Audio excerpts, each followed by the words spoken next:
단유 세문경을 누가 만들었을까요? 이것도 우리가 꼭 기억을 해 두셔야 될 부분일 것 같습니다. 단유 세문경, 당연히 고조선 아니야? 라고 생각하면 정답입니다. 고조선이 맞는데요. 근데 좀 더 우리가 그 당시 시절을 거슬러 올라가서 이제 살펴보면 고조선이 좀 단순하게 큰 거대한 한 나라가 아니라 이렇게 그 마한, 진한, 변한이라고 하는 세 개의 영역으로 나뉘어서 다스렸고, 마한 안에서도 여러 개의 소국들이 있었습니다. 진한 안에도 여러 소국들이 있었고요. 이렇게 진한, 번한, 마한 여러 이 큰 세 영역으로 나뉘어져 있으면서 또 그 안에선 여러 나라들이 있었던 거죠. 그리고 이 진한, 마한, 변한이라고 하는 이 통치 방법은 뒤에 이제 시간이 지나면서 조금씩 변화를 겪게 됩니다. 그래서 단군 조선은 3번 천도를 했다고 합니다. 그래서 하얼빈, 장춘, 개원으로 3번의 천도를 했고, 그러면서 이 나라 이 고조선이라고 하는 단군 조선이라고 하는 그 어떤 큰 틀에서 그 세부 명칭들이 조금씩 바뀌게 됩니다. 그래서 처음에는 제가 말씀드렸던 마한, 뭐 번한, 진한 이런 식으로 얘기를 했다가 이제 이왕조에 들어가서는 진조선, 번조선, 말조선 이렇게 이제 이름이 바뀌기도 하고, 나중에는 국호를 대부여로 바꿔서 이제 이 명칭이 또 바뀌기도 합니다. 그래서 이때 이제 삼왕조 때 우리가 잘 알고 있는 부여라고 하는 명칭이 이제 처음 나오기 시작을 합니다. 이렇게 삼왕조로 전개된 이 중에서 어느 시점인가를 우리가 좀 알아야 되는데요. 바로 그 기원전 6세기부터 4세기 사이 고조선 이왕조와 삼왕조가 바뀌는 요 시점, 그 시점에 정확하게 이야기하면 이 한반도는 바로 이제 말조선, 막조선 그 통치 영역이었습니다. 그래서 그 당시 이 말조선 혹은 막조선 통치 영역에 있던 그 누군가가 썼던 청동 거울, 그 지역에 누군가가 만들었던 그 청동 거울이라는 것을 우리가 좀 알고 넘어가야 될 것 같습니다. 고조선이라고 하는 나라는 그냥 뭉뚱그려서 몇천 년이 지속된 나라야라고만 우리가 배우긴 많은데, 실제로 그 수많은 기록들을 보면 단군, 지금으로 우리가 표현하면 단군 왕검 이래로 47분의 단검이 계셨고, 마한의 왕, 그다음에 번한의 왕, 진한 그 각기 또 따로 계셨습니다. 이런 것들을 우리가 좀 알아야 되고요. 그리고 제가 아까 처음 서두에 청동 거울은 하나만 맞는 게 아니라는 걸 말씀을 드렸잖아요. 무슨 얘기냐면 예를 들면 이런 겁니다. 단군께서 여러 소국들 그 칸들한테 청동 거울을 이게 주는 거예요. 그 지역에서 잘 통치를 해라라는 의미로 이제 주는데, 그 의미는 뭐냐면 당신은 이 당군의 권위를 부여받은 이 물건을 받았으니까 당신이 다스리는 사람들이 그 권위로 다스려 주십시오라고 하는 그런 물건에 해당이 된다고 보여집니다. 이제 후대에 한참 후에 가서 그 이제 금관이 이제 나오던 시기 얘기를 살짝 말씀을 드리면은, 금관은 왕가의 사람들 말이 쓰고요. 그 지방에서 그 지역을 다스리던 사람들한테는 금동관, 뭐 은관, 동관 이런 것들을 하사를 합니다. 무슨 얘기냐? 이 어떠한 물건, 귀중한 물건을 만들어서 하사를 해서 당신은 이렇게 당군으로부터 통치의 권위를 위임받은 사람입니다라고 하는 어떤 증거물로서 이제 주어진 거죠. 그렇게 해서 이 수많은 소국들의 칸들이 이것을 받아가서 이것을 가지고 이제 다스리는 겁니다. 그런 의미로서의 청동거울이라는 것을 한번 이제 떠올려 보시고요. 이제 여기까지 설명을 드리면은 과연 그러면 주변 국가들은 어떤 청동거울을 썼을까라고 하는 궁금증이 생길 수 있습니다. 그래서 몇 가지 조사를 해봤더니요, 이런 것들이 있습니다. 책에는 요 내용들이 자세히 실지는 않았는데요. 상나라, 은나라라고 하는 나라는 우리 그 고조선 청동거울과 좀 비슷한 약간 기하학적인 문양들이 들어가다가 이제 주나라 때부터 이렇게 이제 무늬들이 좀 달라지기 시작을 합니다. 우리처럼 어떤 기하학적인 그런 무늬들이 아닌 뭔가 동물 무늬, 풀 무늬 이런 것들을 이제 사용을 하게 되는 거죠. 뭐 이렇게 설명을 드리면 그러면 우리는 기술이 떨어져서 그런가요? 왜 기하학적이고 추상적인 것밖에 못 만들었어요? 라고 이제 질문들을 하시는데요. 이런 유물들도 발견이 됩니다.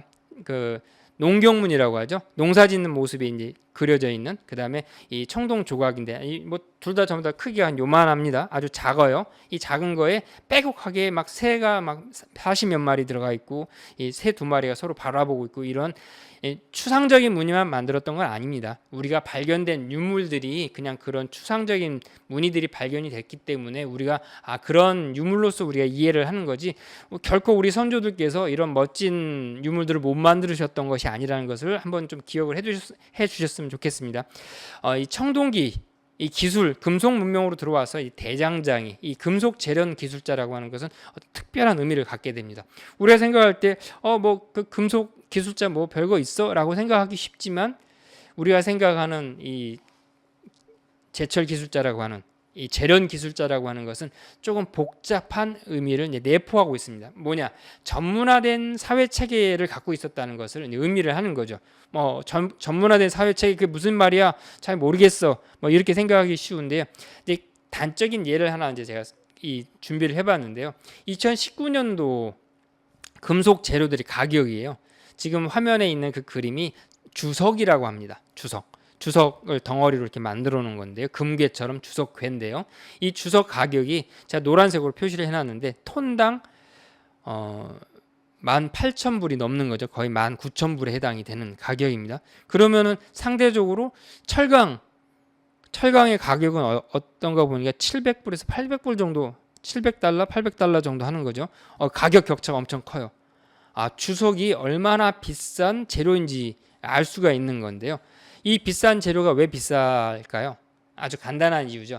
아무 데서나 나지가 않아요. 아무 데서나 구할 수 없기 때문에 내가 우리 집 땅 팔아서 바로 주석이 나온다 그러면 그렇게 비싸지 않겠죠. 근데 주석이 이 나오는 곳이 제한돼 있다 보니까 이 주석 산지가 멀리 가서 주석을 캐와야지만 그 주석을 쓸 수 있을 만큼, 이 주석이 옛날에는 실크 로드처럼 고대에는 주석 로드가 있었다라고 할 정도로 이 주석의 가격이 비쌌다고 합니다. 그래서 이 주석 판매업자들은, 판매 상인들은 주석이 어디서 나는지를 정보를 공개하지 않았다고 합니다. 왜? 그걸 알려주면은 다 가서 캐올 거 아니에요. 그래서 주석에 관련된 이 산지가 어딘지, 주석 광산이 어디 있는지, 어디 가서 갖고 오는지를 딱 입을 닫고 안 알려주는 거예요. 그리고선 비싼 가격을 제시하는 거죠. 근데 뭐 가져올 수 없으니까, 어디 있는지 모르니까, 아무 데서나 주석을 팔 수가 없으니까 비싼 돈을 주고 살 수밖에 없어요. 울며 겨자 먹기라고 하죠. 그렇게 할 수밖에 없는 이런 이 귀중한 이 재료가 이 지금도 아무 데서나 나지 않아요. 이제 고조선 강역을 쭉 놓고 보면은 연해주 지방에 주석 산지가 있다라고 합니다. 연해주 지방 잘 아시겠지만 고조선의 강역 일부 부분이잖아요. 그래서 아마 이제 연해주 지방에서 주석을 가져다가 했겠다라고 싶은데, 지금 이 청동 거울이 발견된 곳이 어딘가요? 전라도 충청도입니다. 그 먼 곳에 가서 기술자한테 캐오라고 하면 캐오기가 힘들죠. 그러니까 어떻게 했냐? 이 청동 거울을 만드는 사람 따로 있고, 그것을 실어 오는 사람 따로 있고, 그걸 캐는 사람이 따로 있었다는 거죠. 그러니까 복잡한 상거래 체계가 이미 돌아가고 있다는 것을 의미를 합니다. 이 청동기라고 하는 것이 우리 유물로서 우리 지금까지 전해진다는 그 의미가 바로 이러한 우리가 알 수 없는 그 이면의 이야기들이 있는 거죠. 그래서 이렇게 만든 청동 거울을 제가 아까 또 설명을 드렸잖아요. 하나만 만드는 것이 아니라 여러 개 만들어서 보낸다고. 이 청동 거울, 번쩍번쩍거린 청동 거울 갖고 싶어하는 사람들이 생기겠죠. 그러면 어떤 사람들도 생기냐면 훔쳐가고 싶은 사람들도 생길 거예요. 나도 가지고 싶은데, 나도 저거 가져가고 싶은데. 그러면 이 청동 거울을 가져다 주는 사람 혹은 가져가는 사람은 이 청동 거울을 지키는 무력 집단이 필요합니다. 그리고 이 청동 거울을 만드는 사람은 다른 일을 못해요. 아까 보셨지 아시겠지만 이 21cm 청동 거울 안에 13,000개의 선을 긋기 위해서는 농사도 지을 수 없고 사냥도 할 수 없이 그것만 해야 됩니다. 이 돋보기도 없는 그 시절에 그 하나를 긋기 위해서는 얼마의 시간이 걸렸을지 우리가 알 수가 없을 정도로 거기에만 집중을 해야 되는 거죠. 그래서 장인 집단에게 먹여주고 재워주고 해야 될 어떤 권력자가 있었다는 얘기고, 그 사람들한테 돈도 주고 먹을 것도 주고 제공하는 그런 집단이 또 따로 존재했다라고 봐야 되는 거죠. 그러니까 아주 복잡한 사회를 형성하고 있었다라는 것을 우리가 이 청동 거울 하나를 가지고 유추를 해볼 수가 있습니다. 뭐 여기까지 해서 이제 청동 거울이 뛰어난 청동 거울이 이 기술적으로 최고의 유물이라는 것을 말씀드렸는데 여기까지만 하면 이제 섭섭하죠. 진짜 중요한 것은 이 상징과 의미를 우리가 더 알아야 진짜 그 가치를 알 수가 있는데요. 이 청동 거울에는 그 당시 사람들이 갖고 있었던 우주관, 세계관이 담겨 있습니다. 제가 좋아하는 말이 뭐가 있냐면요. 요새 이제 마블 시리즈 영화가 나와갖고 유니버스라는 그 이야기들을 많이 합니다.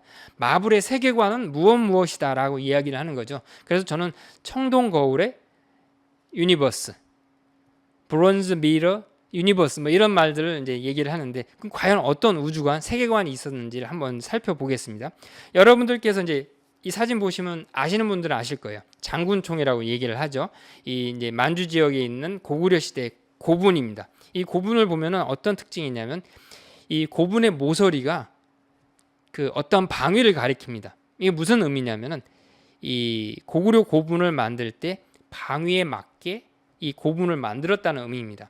방위를 중요하게 생각했다는 얘기죠. 그리고 내 모서리의 한 가운데 내 방위 정 중심에 이 그 우리가 잘 알고 있는 사람의 시체를 넣는 거죠. 그 결국에는 중앙에 그 주인공을 넣는 건데 이것은 어떤 개념이냐면 사방위를 알고 내가 그 무덤 속에 들어가는 내가 이 세상의 중심이다라고 하는 이런 중앙 내가 이 세상의 중심이라고 하는 이런 관념이 있다는 것을 의미를 합니다. 그래서 우리가 알고 있는 고구려의 려자가 사실 리자 발음이라는 거 아시는 분들은 아실 겁니다. 고구리예요.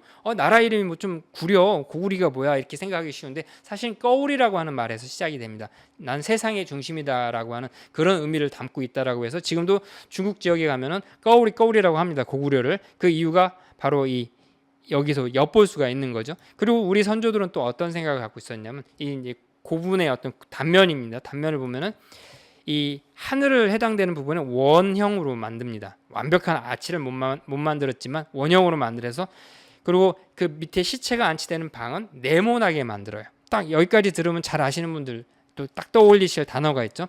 천원지방. 하늘은 둥글고 땅은 네모나다. 혹은 방정하다. 이런 개념인데 이것이 우리 선조들의 우주관입니다. 세계관. 세상을 바라보는 세계관이었죠. 그래서 이 하늘이 둥글다고 하는 개념은 둥근 하늘에서부터 이제 나오는데 이 둥근 하늘의 대표적인 것이 뭐겠어요? 딱 하늘을 보면 누구나 매일 볼 수 있는 태양. 태양을 보고선 둥글다라는 것을 형상화하는 거죠. 이게 무슨 말이냐? 나 믿을 수 없다라고 생각하시는 분들은 한글 창제 원리를 보시면 잘 알 수가 있습니다. 한글 창제 원리 보면 아라고 하는 것이 어떤 창제 원리를 갖고 있냐면 이 거대한 하늘을 표현하기 위해서 점 하나로 톡 찍어서 이것은 하늘이야라고 형상화를 합니다. 점 하나를 찍지만 이 점은 사실은 원이에요. 작은 원인 거죠. 그래서 이 원이라고 하는 것이 하늘을 상징하는 상징 체계라고 하는 것, 예로부터 상징 체계였다고 하는 것을 우리는 이런 것들을 통해서 알 수가 있죠. 미국에서는 해돋이 혹시 많이들 다니시나요? 잘 모르겠는데 그래서 여쭤보는데요. 한국에서는 이제 매년 1월 1일 되면은 해돋이 행사를 가지요. 아마 저는 한 3번 실패했다 매번 실패를 했습니다. 매번 친구들이랑 이렇게 같이 갔다가 전날 과음을 하는 바람에 해가 뜰 때 못 일어나고 딱 떠보니까 이미 헌해진 뭐 그런 경험들이 몇 번 있는데요. 이제 매년 그 한국 사람들은 1월 1일 날 해돋이 행사를 하게 됩니다. 많이 하는데 뭐 국가적인 그런 행사는 아니죠. 다 개개인이 정동진을 간다거나 뭐 정 못 가면은 동해까지 가기 힘들다라고 하면 그 주변에서 제일 높은 산에 올라가서 해가 뜨는 것을 바라보면서 뭔가 이 소원을 기도하는 그런 풍습이 있어요. 그래서 1월 1일 새벽부터 밤 그 잠을 설치는 수많은 분들이 계신데 이것이 이제 우리는 그냥 모르고 매해 하고 있지만 사실 이게 수천 년 된 우리 전통 문화예요. 수천 년 전부터 이 해맞이, 달맞이하는 전통 문화를 갖고 있어갖고 이 이유가 뭐냐면 광명을 숭상하고 있던 이 전통 문화가 있었거든요. 그러다 보니까 태양에는 이 삼신이 깃들어 있다라고 하는 이 관념을 갖고 있었어요. 그래서 하늘을 이제 조상으로 여기고 이 태양에는 신이 깃들어 있다라고 하는 생각을 옛날부터 가져왔고 옛 기록에 보면은 해가 뜰 때 산에 올라가서 해를 보면서 뜨는 해를 보면서 절을 하고 이 달이 뜰 때는 저희 물가에 가서 달을 보면서 이 절을 한다라고 하는 달맞이 이 전통에 대한 기록들이 있는데요. 제주도에 가보면은 그 이제 제주도 많이 가보셨는지 모르겠지만 저도 제주도 몇 번은 못 가봤습니다. 최근에 이제 오동석 작가님이랑 같이 갔을 때 오 작가님이 소개를 해준 장소가 있어요. 월대라고. 달월자가 써져 있는 대예요. 그 재단 같은 곳인데 뭐 거기 기록에는 물에 비친 달을 보면서 뭐 시를 읊었다라고 해서 월대라고 하는데 그 월대가 결국에는 가서 보니까 재단이더라고요. 아, 달을 바라보면서 제사를 올리던 곳이 아니었을까 이제 추정을 해볼 수 있는 그런 장소였습니다. 그러니까 우리 선조들은 옛날부터 이 우리가 지금 알건 모르건 하던 이 해돋이 행사에 그 거슬러 올라가 보면 결국에는 이 태양에 대한 관념이 녹아서 이 풍습으로 전해져서 우린 이 해돋이 행사를 하는 것이 아닌가라고 추정을 해봅니다. 그 결과물이 우리가 지금까지 같이 이야기를 하고 있는 이 청동 거울이 아닐까 생각을 합니다. 그럼 청동 거울이 이 태양과 관련됐다고 하는데 어떤 관념이 녹아 있는지를 좀 세세하게 한번 살펴보겠습니다. 이 청동 거울에는 크게 세 개의 영역으로 이렇게 나뉘어져요. 물론 원의 숫자는 훨씬 많습니다. 원의 숫자는 제가 세다가 포기를 했는데요. 한 80 몇 개까지 세다가 포기를 했어요. 세세한 선들이 하도 많아갖고 원이 몇 개나 있는지 알 수는 없지만 대략 가운데 영역, 그 다음에 중간 영역, 바깥 영역에서 세 가지의 영역으로 나눠 볼 수가 있고요. 이것은 그 이제 옛날 우리 선조들께서 하늘에 제사를 올릴 때 쓰던 천제를 올릴 때 쓰던 이 3단의 제단과 어떤 비슷한 양식을 우리가 알 수가 있고요. 그리고 또 재미있는 것은 이 팔이라고 하는 상징이 여기 들어갑니다. 팔이라고 하는 상징이 어디 있어? 잘 안 보이는데 하는 분들을 위해서 제가 표시를 해봤습니다. 동심원이 8개가 이렇게 배치가 돼 있어요. 그리고 그 자세히 보면은 그 안에는 20 몇 개의 선, 막 30개 가까이 된 동심원이 빼곡하게 있습니다. 이렇게 동심원을 여러 개 그리는 것은 보통은 빛을 상징한다고 합니다. 그리고 또 어떤 상징이 있냐면 수많은 삼각형과 수많은 사각형들이 빼곡하게 차지하고 있습니다. 뭐 몇 개인지 저도 세다 포기를 했습니다. 물론 제가 좀 게을러서 그러기도 했는데요. 이것을 좀 정리해서 말씀을 드리면 하늘을 상징하는 원, 그 다음에 땅을 상징하는 네모, 천원 지방, 그죠? 그리고 이 사람을 상징하는 세모, 이런 것이 기본적인 이제 무늬 패턴입니다. 우리 선조들께서 사랑을 했던 패턴들인 거죠. 그래서 이것을 이름을 어떻게 붙였냐면 천문. 하늘에서 펼쳐지는 수많은 무늬들은 천문이라고 이야기를 하고요. 지문, 자연에서 펼쳐지는 그런 무늬들은 지문입니다. 하천, 산, 나무 이런 것들이 지문이 해당이 되는 거죠. 사람의 생활 무늬 이런 것들은 인문이라고 합니다. 근데 인문의 가장 기본적인 표현이 바로 삼각형, 지문의 가장 대표적인 것이 사각형, 그다음에 천문의 대표적인 것이 바로 이 원입니다. 그래서 이 청동 거울에는 이러한 천문과 지문과 인문, 하늘을 상징하는 것, 땅을 상징하는 것, 사람을 상징하는 것들이 빼곡하게 이제 장식이 돼 있는 거죠. 이렇게 빼곡하게 장식을 해서 원래 큰 틀은 하늘이지만 태양이지만은 그 안에는 천지인이 다 담겨 있다는 요거 좀 기억을 해두시면 제가 뒤에서 또 설명할 것들과 연결을 해서 이제 이해를 돕도록 하겠습니다. 뭐 이제 도안을 좀 쉽게 보면요. 정방향으로 배치가 되어 있는 게 아니라 약간 삐딱하게 배치가 되어 있어요. 이렇게 살짝 삐딱하게 되어 있습니다. 그리고 네 방향으로 원이 두 개씩 이렇게 배치가 되어 있는데 이것은 어떤 개념으로 보이냐면 사방위를 표현하는데 사방위를 또 음양으로 구분을 해서 8개의 방향성을 표현했다고 봅니다. 이것을 좀 더 단순화해서 표현하면 이렇게 표현할 수가 있겠죠.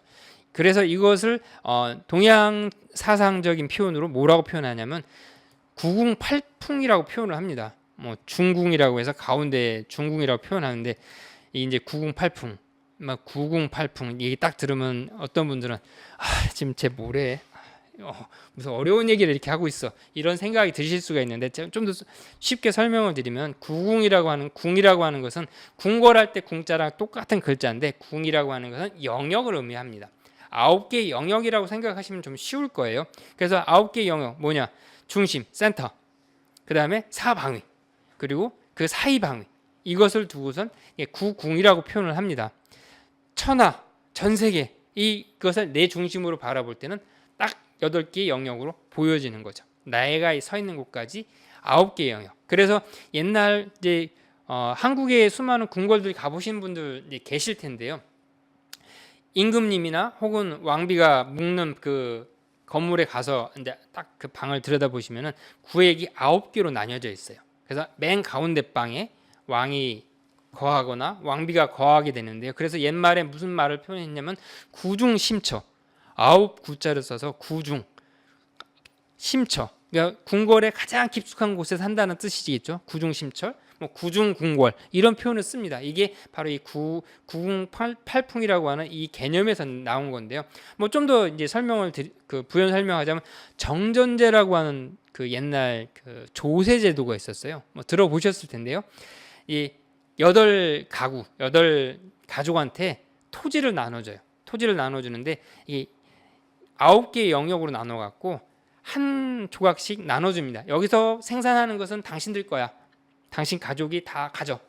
그리고 단 하나, 가운데 있는 영역에 있는 것은 나라에 세금으로 바쳐, 임금님한테 세금으로 바쳐 라고 하는 이제 토지 제도인데 이게 정전제라고 합니다. 정전법. 이것도 여기서 나온 거죠. 그래서 가운데는 임금님 거라고 딱 떼어놓고 이제 한 귀퉁이는 내 거가 되는 거죠.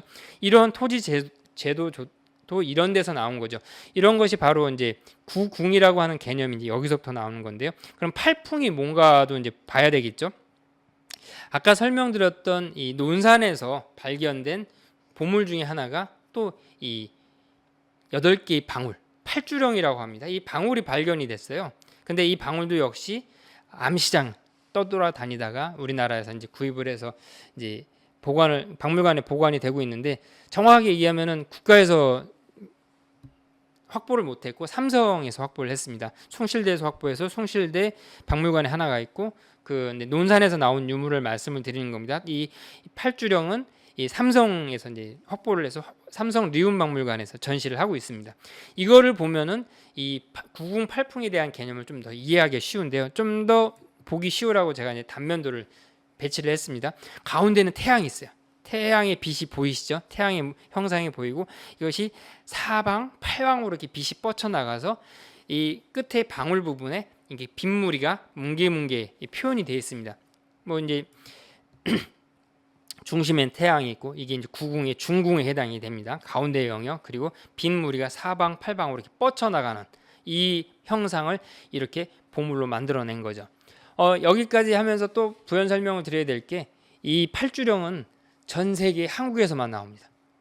한국 사람들만이 만들어서 썼던 유물이에요. 쌍주령 뭐 몇 개의 방울 달린 것들은 많이 나오는데 오직 팔주령만큼은 한국 선조들만이 한국 고대 선조들만이 만들어서 했을 뿐입니다. 아직까지 고고학적으로 나온 데가 없을 정도로 팔주령이라고 하는 것은 상당히 자부심을 느낄 만한 상징 체계인 거죠. 오늘 제가 설명드렸던 이런 철학적인 개념이 그대로 표현된 우리 선조들은 뭐 하나 딱 꽂히면은 그거 진짜 열심히 만들어요. 그래서 철학 한 개념을 하나 배우면은 그대로 이 문화재로 만들거든요. 지난 시간에 천상열차 분야지도 배우셨죠? 이 천상열차 분야지도 천문의 개념 딱 배워서 바로 도시건설, 도시계획에 써먹듯이 우리 선조들은 이게 철학 개념 하나 배우면은 그 개념을 머릿속으로만 생각하고 기록만 남기는 것이 아니라 이렇게 유물로 만들어내시는 이런 어떤 특성을 갖고 있습니다. 정리를 해보면요, 청동 거울에 담긴 상징은 이 태양, 광명, 환하다 이런 개념이 이제 담겨 있고요.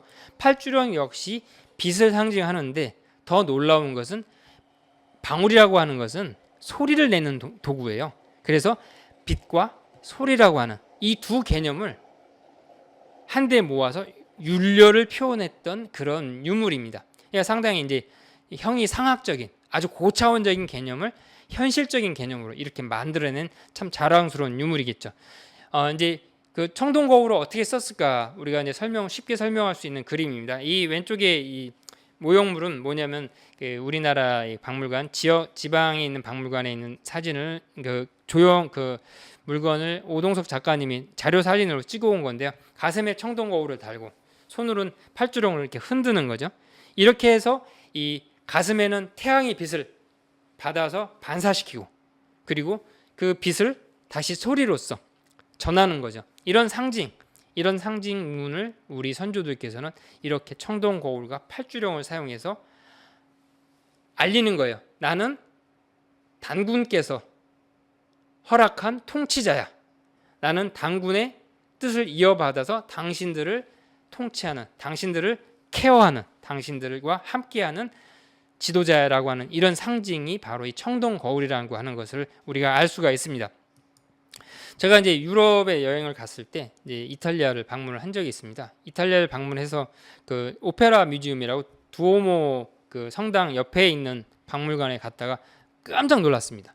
왜 깜짝 놀랐냐면 그 성모 마리아상, 예수와 성모 마리아상 앞에 어떤 그 배경이 있냐면 이 뒤에 배경에 이런 배경이 있었습니다. 이거 팔주령이랑 똑같은 상징이 여기 딱 들어가 있는 거예요. 아, 유럽 사람들도 이 개념이 있었구나라는 것을 이제 알 수가 있었죠. 이 무슨 개념이냐? 성모 마리아와 예수 뒤에 있는 빛, 뭘 의미하겠습니까? 바로 태양신, Sun God, 태양신이라는 개념, 성부 하나님이라고 하는 개념이 이 뒤에 상징, 빛으로 상징이 되는 거였던 거죠. 우리 선조들이 빛을 상징하는 팔주령과 이 청동거울을 했듯이 유럽 사람들도 이 빛의 신, 태양신이라는 개념이 동일하게 이렇게 이 팔주령과 똑같은 문양으로 표현했다는 것에 저는 상당히 깜짝 놀랐습니다. 아, 이런 어떤 이 문화적 공통성이 전혀 다른 지역에서도 이렇게 드러나는구나.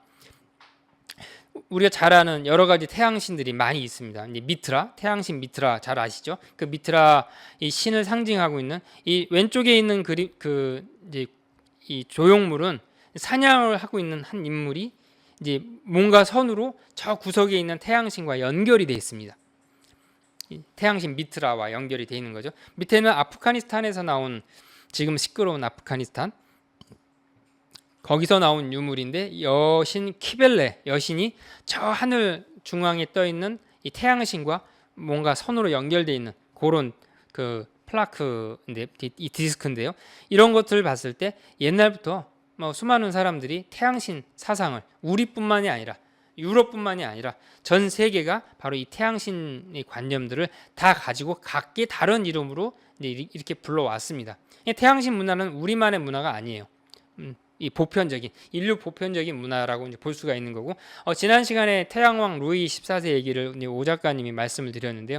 유럽에는 그 이후로 이제 수많은 제왕들이 이 태양왕, 태양신의 어떤 관념을 따라하기를 이제 많이 합니다. 그래서 17세기 폴란드의 이제 이 프리디 아우투스라는 사람은 자신이 이 태양왕, 태양신의 어떤 그 관념을 루이 14세처럼 이 받았다라는 그 관념을 갖고선 자기 옷에는 이 태양문을 그리고 무도회 때는 태양 이 가면을 쓰고 참석을 했다고 합니다.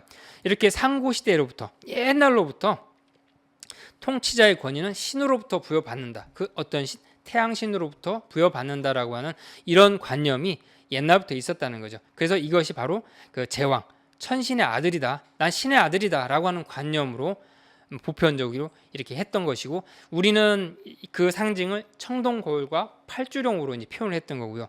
이 17세기 이 폴란드의 왕은 무도회 가면 혹은 옷에 태양문으로 표현했던 것이죠.